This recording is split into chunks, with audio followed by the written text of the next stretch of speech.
আজকে কোথা থেকে কোথায় যাচ্ছিলেন? আমরা সেই কাবিলপুর থেকে যাচ্ছিলাম বহরমপুর, একটা রুগী নিয়ে। দিয়ে ড্রাইভারে ওখানে ধরেন গাড়ি ক্যাটকাট করছিল, গাড়িটা দাঁড় করলো, দাঁড় করে বললো যে পাথরটা ছুটিয়ে বের করেছে। আর পাছে থেকে গাড়ি এসে, ড্রাইভার সাইডে ছিল, একবারে পাছে থেকে গাড়ি এসে মারলো ধাক্কা, এসে কিলানে উল্টে দিল, গড়ে গেল। আপনারা প্রাইভেট গাড়িতে করে হ্যাঁ বহরমপুর যাচ্ছিলেন রুগী নিয়ে?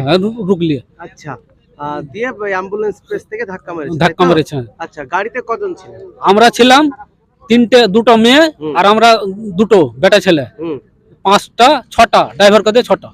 আমরা ভিতরে ছিলাম 5টা আর ড্রাইভার বাইরে ছিল। কজন আহত হয়েছে? আহত হয়েছে ধরেন দুটো, তিনটাই হয়েছে আমার, মানে এখানে গোটায় খেলে মানে গোটায় লাগছে, রুগী আছে। আর ওই আমার বোনাইটা ওটাও চোট খেয়েছে সব। নিহত কেউ হয়েছে? মারা কেউ গেছে? না, মারা যায়নি। আচ্ছা, তাহলে ড্রাইভার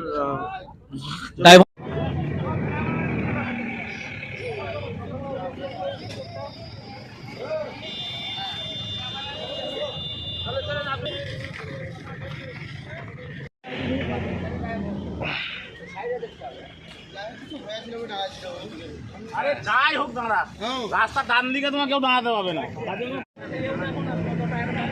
হ্যাঁ, নিচে নিচেই পড়ে গেছিল।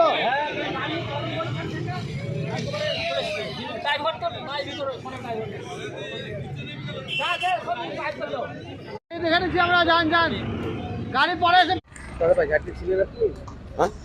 কি ঘটনা ঘটেছে? ঘটনাটা আপনার ঘটেছে একটা যাই আসছিল, মনে হচ্ছে একই সাইডে আসছিল নাকি, হ্যাঁ যাই ভুল বোঝাবুঝির মধ্যে এক সাইডটা ঘটেছে। কোন দিক থেকে আসছে? আসছিল মোরগামের সাইড থেকে, কোন দিকে যাচ্ছে? যাচ্ছিল বহরমপুরের দিকে। দেখ ভুল বোঝাবুঝি এক সাইডটা হয়ে যায়। একজন তো গুরুতর অবস্থা, শেষ অবস্থা। আর মনে হয় কয়জন ছিল, আর তো মনে হয় কয়জন ছিল, আর কয়জন ছিল, 3-4 জন ছিল মনে হয়। দেখ আপনার ছোট মন্ডল, বাড়ি কালপালা, কাবিলপুর বটতলা। ছিলেন, তার নামগুলো বলেন তিনি। 6 জন। একজনের নাম লুটু, আর একজনের নাম হেনেরা, আর একজনের নাম আপনার ওই সাইমা, আর আমার নাম মিনারুল। হ্যাঁ, ওই আমাদের ওখানে কাবলিপুরের স্থানীয় টাইপ।